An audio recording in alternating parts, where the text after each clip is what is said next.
Hey, it's syndicated radio talk show host, author, singer Al Cole, welcoming you to another edition of People of Distinction, the talk that gives an in-depth view of some of the most dynamic, intelligent, and successful people on the planet. I come from CBS Radio. My shows are nationally syndicated and have helped pave the way to treating women, guys too, with the dignity that they deserve.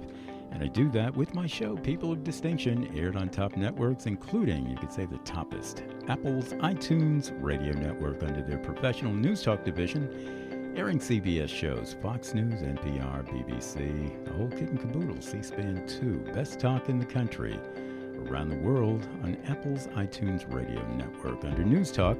And you can visit my website, peopleofdistinction.org. You can hear my Apple streams that way, too. And you can see some of my national and international alliances, such as Ariana Huffington of the Huffington Post, and my work as a communications consultant and consultant with major media. CBS Radio is major media. I help people to understand what media is all about, especially if they're going to be promoting something, a book or any sort of coaching program, speaking, podcasting, anything, and how to do it through major media successfully. In other words, make a profit from it and become entrepreneurial. I've helped hundreds that way. And you can email me on anything that I do at alcoholic@gmail.com. You heard me right, alcoholic@gmail.com. And I really want to thank my CBS Radio listeners for coming up with that handle, Alcoholic. It seems like from day one, my listeners have been saying, Al, we love what you're doing there, brother. In fact, we're hooked on it. We're Alcoholics. And coming from CBS Radio, I'm also a New York Times best-selling author with Chicken Soup for the Soul. Chicken Soup for the Soul is distributed by CBS's Simon & Schuster. So we keep it in the family that way. Coming up, a guy all the way over in New Zealand, down under. Yeah, he's going to be talking about a book that he's written. Now, his name is Jim Marjoram, and he's written a book called It's Life, Jim. Hey, guess what? It's life according to Jim.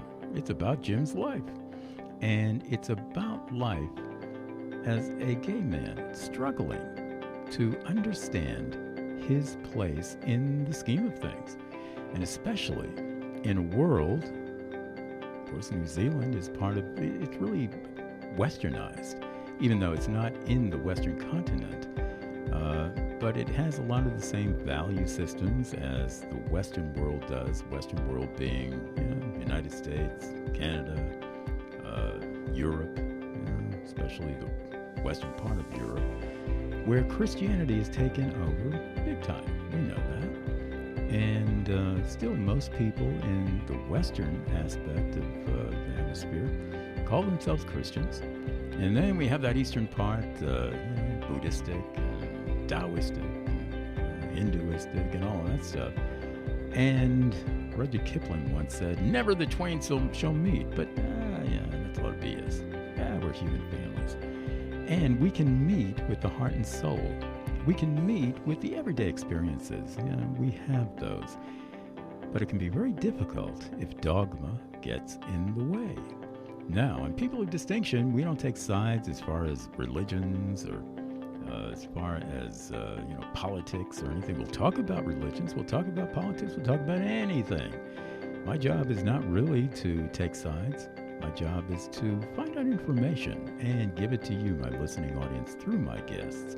Jim's going to be talking about it his way, a gay man struggling particularly with Christian values, Christianity. He's been involved in that, and he's been disinvolved in that. Hey, so give it a listen here. And if you want to order this book, It's Life, Jim, you can order it at Amazon.com, and Jim can tell you other places where it might be available as well.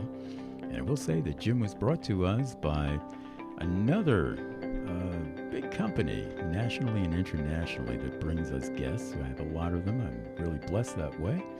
And this company is Author Reputation Press, one of the best in the business to move books. So if you got a book you want to move, hey, move it with authorreputationpress.com. Welcome, Jim, to People of Distinction with Al Cole. It's a pleasure to have you on the show. How are you, Jim? Hi, Al. I'm very good, thank you. That was a wonderful introduction. Thank you. Well, thank you. And we're going to be talking it up here your way. Tell us a little bit about, It's Life through Jim's focus here in your book, It's Life, Jim, and particularly, being a gay man and how you struggled with that aspect of life where people might not have understood it the way that you have lived it, and particularly from that Christian perspective. Tell us a little bit about that, Jim. Yeah, well, I was actually born in Australia, which is just over the road from New Zealand, and just brought up in an average middle-class, white Western family, no major issues, anything, but at quite a young age I discovered that I was attracted to guys, and, as all the giggly pre-teen sort of girl stuff was going on, I was sort of like, no thanks, I can't get into that. And it became quite a dilemma for me even at that age, because we're talking about the 60s here, and there was nothing much going on. You couldn't talk about it. There was nothing, nobody ever spoke about it then. So I was quite torn, and then when I was about 15, I was also interested in a lot of spirituality and things like that. And at a moment of deep conflict and so on, I had this spiritual experience of love and the universe and all that sort of stuff. Was quite overpowering, but I had no handle to put on it. So because the society we're in, I just sort of thought, oh, well, the church is the place to go for that. And off I went to church. And from there on, for the rest of my life, I embraced Christianity in all its forms with a passion, right through to the most fundamentalist Pentecostal movements, battling with my sexuality, because I thought, it's wrong. It has to be wrong. I can't live like this. And Christianity seems to provide an answer for me. But it never did. And through all that process, I was married twice to a woman, and I ended up becoming involved with what they call conversion therapy, which is, making headlines these days for its impact. And finally, in 2011, my second wife passed away from cancer, and at that point, my entire world caved in, and there became the total unraveling process of my belief systems, who I was as a person, my sexuality, and all that sort of stuff, and has led now to writing this book and starting a support service for people who've been through similar journeys. Isn't that something? You have your own support service. Yeah, we congratulate you for that. And that support service is based in New Zealand, but I'm sure, these days with the internet and everything else, it's worldwide in the people that you can reach. How long have you had that service? Absolutely, yeah. How long have you had that service for? It's been going for about 6 years now. And I have people from everywhere, quite a few people from the US, and Britain, Australia, New Zealand. So, it's a growing audience. I have local groups here in New Zealand, but I have online support groups, which, of course, are very good these days. They work quite well. So yeah. Oh, absolutely. You have a website that people can reach you at? Yes. My main website is called silentgaze.com. Okay. One word. Silent Gaze, yeah. All right. And, I help people to understand why they believe what they believe, and to unravel that process, especially for LGBT people, and to understand the traumas they've been through things like conversion therapy, and to find a new sense of self and their spiritual identity. Yeah, we get it. Now, let's unpack this a little bit more with your book, It's Life, Jim. Turn a few more pages in that. You said that you became very much involved with Christianity. I think you've mentioned Pentecostalism. And at a certain point, you were thinking, boy, you were the problem, and you got to change here. What Yes. was there about Christianity at that time that seemed to be attractive to you that later on turned you away from Christianity when you accepted yourself more as a gay man? Originally, there was, in a lot of the core principles of Christianity, there's this whole idea that you can change, that God can transform you into a new person, and that things that you considered sin, which the Bible seemed to say being gay was a sin, God could fix that, and you could turn around, and that's what held me there for so long. And because it failed in the more moderate forms of Christianity, I thought I need to find a more demonstrable form of Christianity.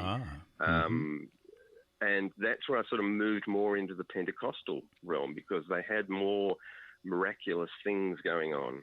And I thought, surely here, this is where I can be cured of my sexual perversion, basically. Yeah.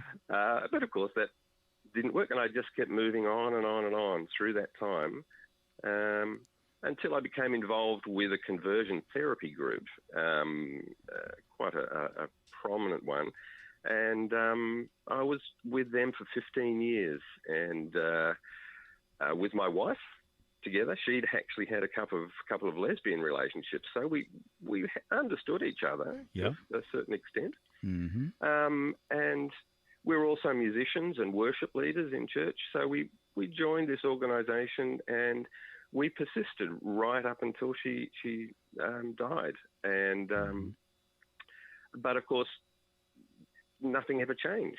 Yeah. We were in denial the whole time. Yeah, I get it. And now for my listeners, because we have varied listeners all over the world, and they come from different backgrounds and different ideological and religious thinking. Some of my listeners might be saying, "Oh, Jim, the problem was you. It wasn't really just being gay. You just couldn't accept the Lord." Now, did you ever feel that maybe it was you rather than the religion at any point? Constantly. Yeah. For my whole life, I thought, it's me, because God promises this thing.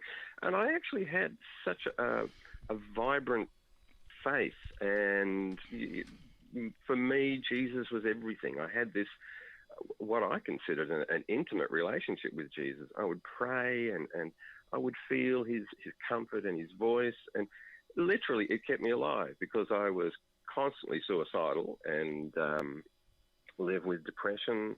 And really, that faith kept me alive. So I understand when people say that, oh yeah, you've never had a real relationship with God. Right. And I thought, I don't know how it could have been more real. I don't know what else I could have done, I get it. And I'm going to ask you an exploratory question here, because we do that on People of Distinction. If you had your druthers here, Jim, how would you change Christianity to be more conducive to you and other people that turn away from Christianity? Now, having said that, I have to explain it too to my listeners. I know that my listeners, come, as I said already, not to be redundant, they come from many, many different points of view. And so exploring that other point of view that is very, very, quote-unquote, liberal, if you want to describe it that way, where we can change something that has been institutionalized for eons and eons, thousands of years, and make it more conducive to our 21st century lifestyles. Is there something, maybe even conversion therapy might offer, to do that with Christianity, to make it more conducive to our 21st century lifestyles? Is that possible? Whoa. That's a whole book in itself, actually. And I'm actually working on my next book, which will actually sort of cover that. But that is a huge question. And part of my journey out of Christianity embraced a far more liberal view, which centered around the unconditional love of God. Yeah. And for me, I think cutting through dogma is one of the most powerful things that we can do. Dogma is one of humanity's most destroying aspects, and I think letting go of that and allowing natural compassion, empathy, all the good things that we know human beings have, it's a guiding light that we use. So when we view Christianity with that as its foundation, it does change things dramatically, and letting go of those dogmatic doctrines and theologies, and just allowing that innate love to guide our hearts and thoughts. I think that would be a good place to build from. Yeah, well, that's people of distinction stuff. That's what we talk about.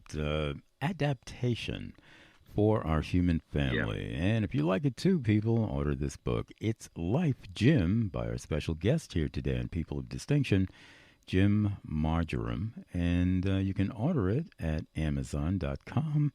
And also run to his website if you think this might help too, silentgaze.com, if you need help in that area or want to make contact with Jim for any reason, and learning more about conversion therapy as well.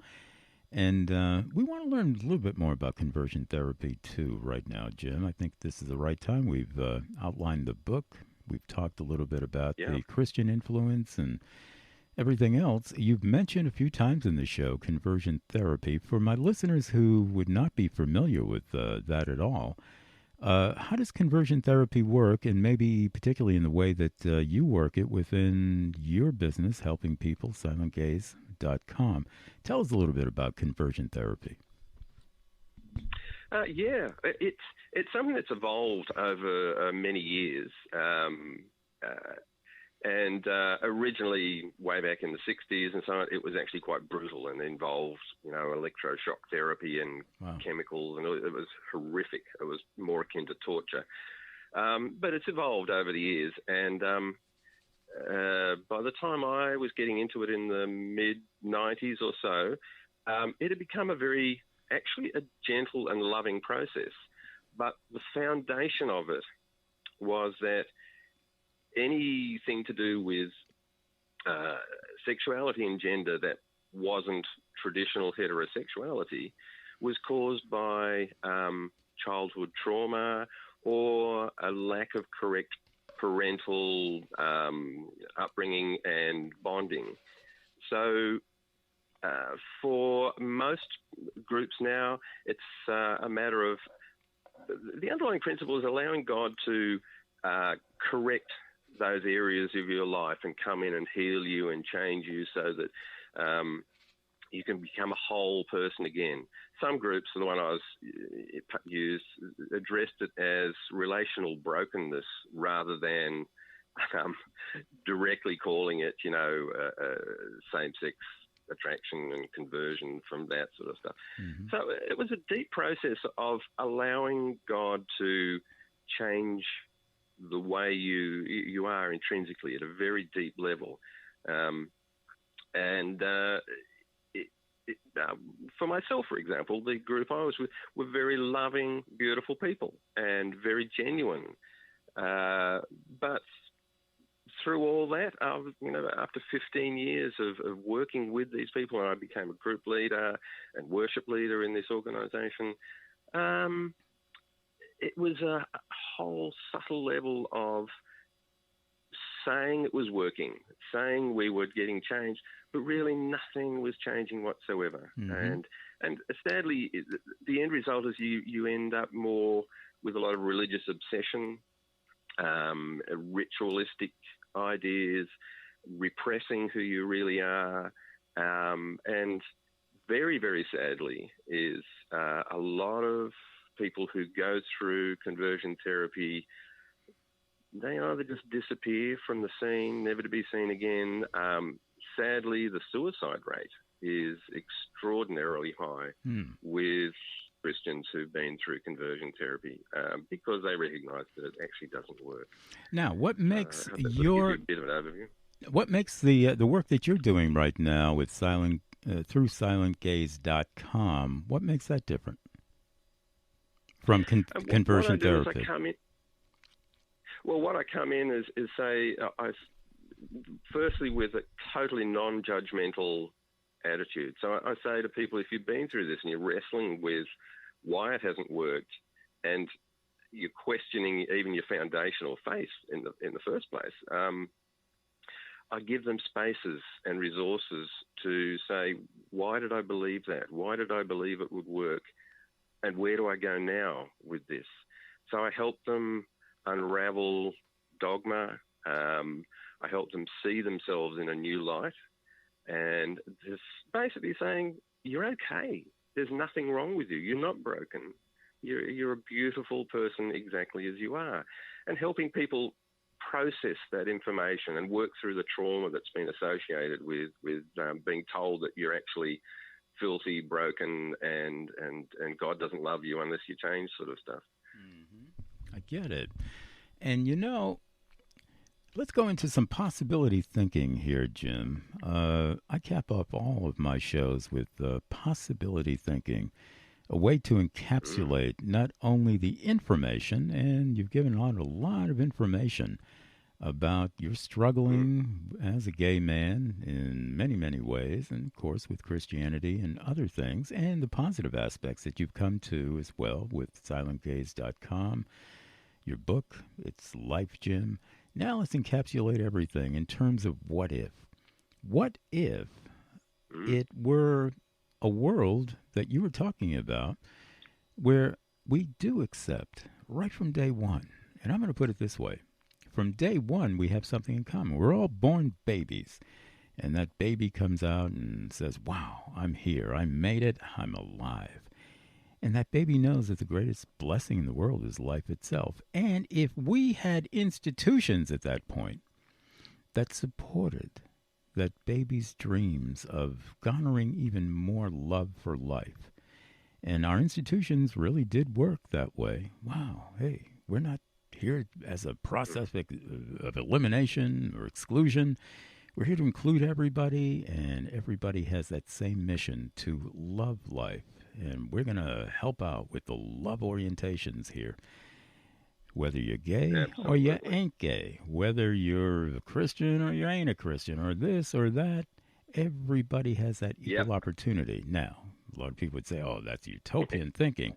It's possibility thinking. 50 years ago, the internet was utopian thinking. Oh, no, that could never happen. Things happen.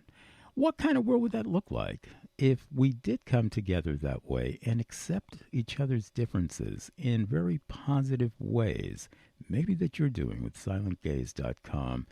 If we had a world that way, what kind of world would that look like, Jim, that it doesn't look like now?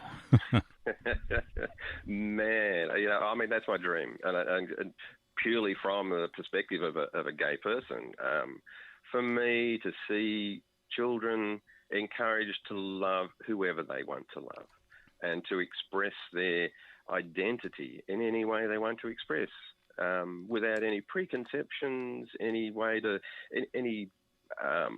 assumptions about what is normal and correct, so that there's an incredible freedom to simply be who we are. And really, for us as humans, irrespective of religion, as you say, when you love someone, you love them. It doesn't matter about sex and gender. You're talking areas of sexual attraction. That's something you can't change. And romantic attraction, it's more than sex. That's the whole thing, which a lot of more traditional-minded people tend to get trapped there. It's not about sex. It's about romance and about attraction and love and emotional bonding. And if it's not in you to feel that for a woman, and you to feel it for a man, or any variations on that, many people are bisexual, whatever. It's a whole spectrum, and that spectrum is just beautiful as it is, and we have no need to change that in any way whatsoever. Yeah. And I'm going to cap it all off here with a couple of cents of my own, underscoring the great sense that Jim was just making in possibility thinking. And it's going to go like this. It goes out to you, my listening audience here. I wrote a book. I've written a lot of books, and one of the books is The Spirit of Romance, and the subtitle is The Loving Relationship That We All Enter Into with Life Itself. Now, Jim mentioned romance and what he was just talking about. It's about romance. I believe that too. Every book that I've ever written has romance in it, as defined as that loving spirit within us all for life itself. Now, if we have that in our society right from day one, and we say, well, what are we living for? Are we living, to enter into this process of elimination? Are we living to create contentiousness and competition? Or are we living in order to understand from whence we came? Yeah, maybe that higher spirit that got us here in the first place. Everybody has a reason to want to love and to want to garner love within their life. Some people would think that that love is that ultimate spirit, that universal spirit, and we could call it God. Other people would say, well, I'm not quite sure about God, but boy, I love my wife. I love my husband. I love my significant other. I love walking through the country on a beautiful fall day or maybe a spring day or summer day. I love communing with nature. And I love maybe writing books. I love this. Well, now we put that together cumulatively. All of the love that we've gathered from our human family's love, what's left, people? I mean, if we really saw it that way, there's no more room for hatred.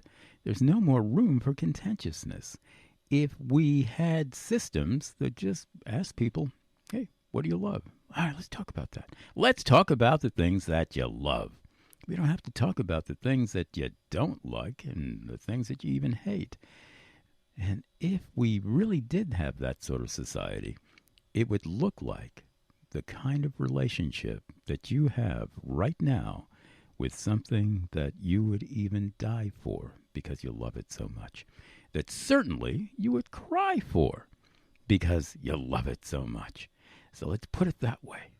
Let's create a society that we feel we love so much that it becomes a Christian source for us. It becomes a Buddhistic source for us. It becomes sort of an educational or medicinal or any other aspect of life that we can truly say at its finest levels is at its highest source of inspiration to our heart and soul. And once we start to talk that way, even if we still have differences, and we might, the differences will be on the basis of how we're describing love at that point. Hey, that's a big, big deal at that point, and it's way off the beaten path that we have these days of defining what we don't like about each other. Let's define what we love about each other and our lives and how we can improve even on love. Whoa, we start doing that. And now maybe we understand Jim better. Maybe we help all the Jims out there to understand themselves better. And they don't have to browbeat themselves for years and years and years struggling with this and that and the other thing. And then at some point coming to some sort of peace with themselves. Why not peace from day one? Let's honor the baby within. Yeah, that beautiful innocence of life that we're all born with. Let's keep that life going through our societal institutions. Some people might say, easier said than done, Al, but it can be done. Not easily, but certainly it can be done. And that's how we talk on People of Distinction, and especially when we have Jim Marjoram to tell us about his life story and his life struggles with his book, It's Life, Jim. And you can order that at Amazon.com. You can also go to his website, silentgaze.com, learn more about his directions that might be able to help you too. And one more time, he was brought to us by Author Reputation Press. And they can move your book. If you got a book that you want to move in the first place, they're really great at that. AuthorReputationPress.com. Thank you, Jim, for being my special guest on People of Distinction with Al Cole. And we respect what you do, and we wish you all the best in what you do throughout your life. Thank you so much, Jim. Thank you, Al. It's been a pleasure. And keep up the good work. Awesome. Thank you. Thank you so much. That was great.